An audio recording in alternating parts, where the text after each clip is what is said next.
Éric Bory, taxidermie d'une tête de chevreuil. En 2 temps, tu me montres comment on fait le panache, ensuite la tête? Il y a exactement ça. Je te regarde, prof.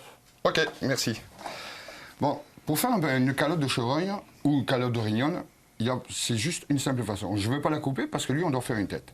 Donc, le coup de couteau, tu t'en viens ici, tu t'en vas au-dessus de ton oreille, tu vas chercher l'autre côté de ton oreille, tu vas rejoindre, si tu veux, ta coupure d'ici, et tu t'en vas là. Là, c'est pour vraiment aller chercher le dessus, donc on se sépare pour pouvoir avoir accès au scalp. Exactement ça. Là, c'est ce côté-là.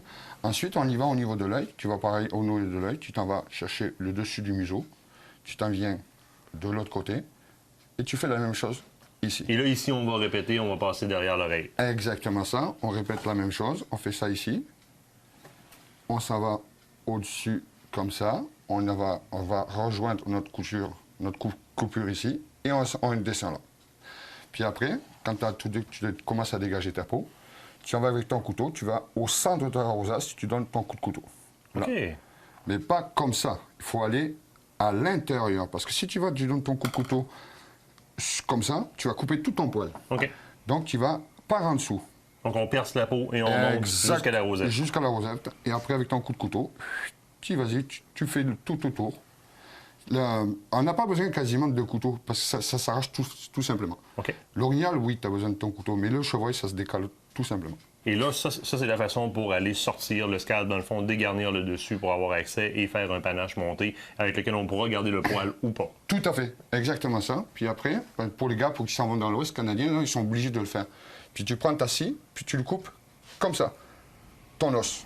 OK. Vraiment pour venir faire une pointe comme ça ici vers l'intérieur, donc on garde une partie du museau. Exactement ça. Et on garde le scalp. Exact. Tu t'en vas avec une scie à boucher ou une scie va-et-vient. Tu coupes comme ça, ligne droite. OK. Cloc. Et tout simplement. Puis là, le cerveau va sortir tout seul.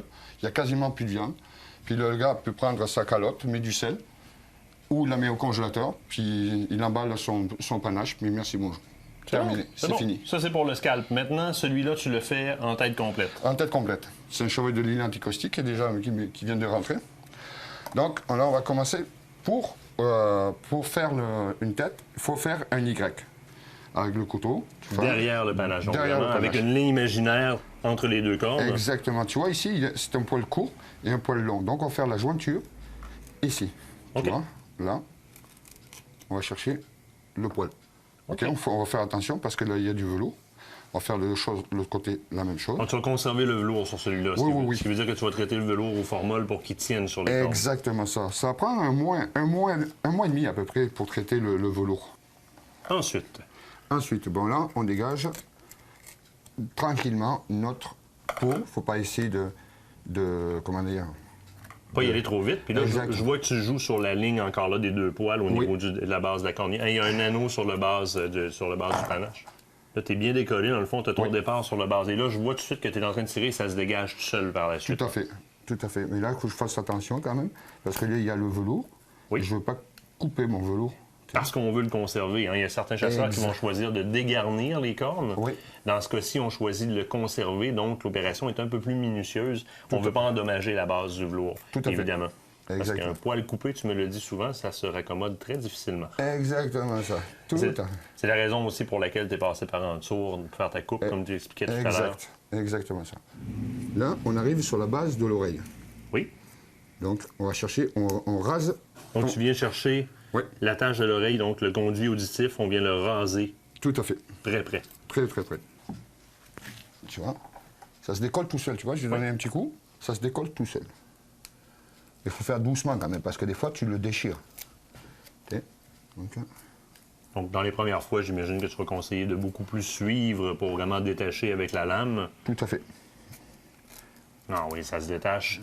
Vraiment, sur le tour ici, je te vois décoller en dessous, mais ça se déchire à la perfection. Exactement ça. Pour descendre le devant de la tête maintenant, tu ne fais que continuer à suivre? Je fais continuer à suivre. Là, on arrive sur notre œil. Il faudra faire attention au niveau de... Il faut garder surtout la membrane. Tu sais. OK. Parce qu'on utilise cette membrane-là, nous, en taxidermie, parce qu'on le met dans la glaise quand on remonte notre tête de chevreuil. OK.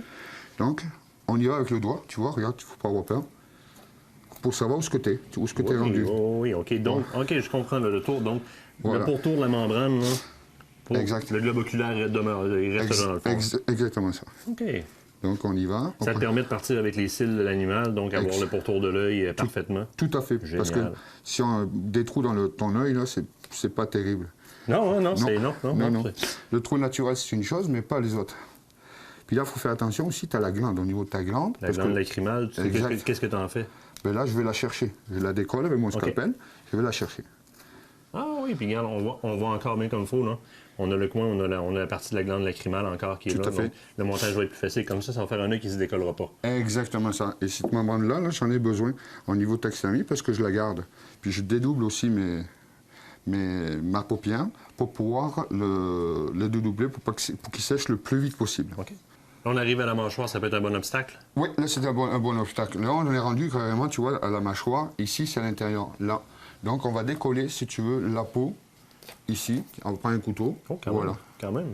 Ouais. On voit les dents, là. Donc, ouais. Là, on est rendu avec les dents. OK.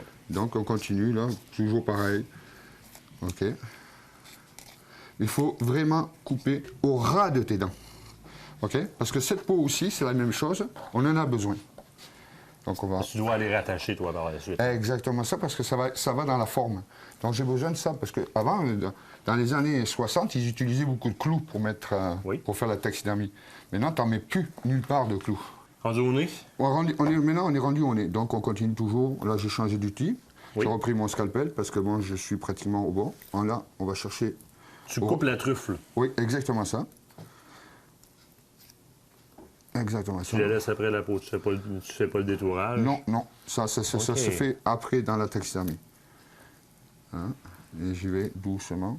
Et tu vas retourner rejoindre le bord de la gencive? Oui. Vraiment près. Très près.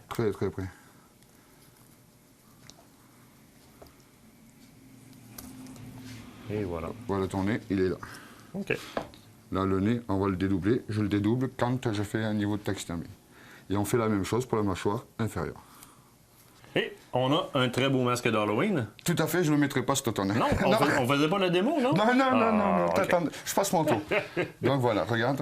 Et voilà, la tête. Carrément une enveloppe. Exactement ça, une enveloppe. Tout est intact. Hein. Si on regarde, les yeux vont être... Ah ouais, regarde, les yeux sont là complètement. Donc, quand on voit là, le tour de l'œil, c'est pas peinturé, c'est pas du faux, c'est vraiment ceux-là qu'on conserve, les cils, tout. Tout à fait. C'est génial. Voilà. Et toute la peau est présente, là, vraiment, le détourage que tu faisais tout à l'heure, tout près des dents, hein, c'est question d'avoir un museau qui va être parfait, une gueule qui va être parfaite. Tout à fait.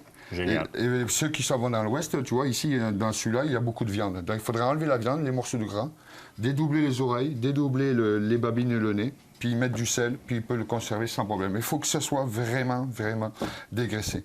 Mettre du sel là-dessus, ça va te faire chauffer ta peau. OK, la réaction chimique dont tu parlais. Exactement ça. Je le dis pas assez. Là, encore, c'était au printemps, j'ai eu encore des merdes. Bien dégraissé, après ça, le sel. Exactement ça. Voilà pour le cheval, la peau. Et maintenant, pour le panache, en fonction de taxidermie, on va faire un semblant. Tu prends une scie, tu le coupes dans les deux yeux, au centre, comme ça, et tu t'en viens là. OK. Et tu coupes ça comme ça. Pour prélever la partie du scalp, dans le fond, la calotte. Exactement ça. On a besoin de cet os-là. On a besoin de ce morceau-là, en fin de compte, parce que les cornes sont accrochées sur le crâne. Donc, c'est la seule chose que je préserve. Donc, on coupe là, et on sort comme ça. C'est pour ça que sur le dessus des formes, on voit souvent un plateau qui est droit. C'est fait pour venir placer la calotte de l'animal. Exactement ça. On a tous les deux les mains sales, donc il n'y a pas de problème. Un gros merci. De rien.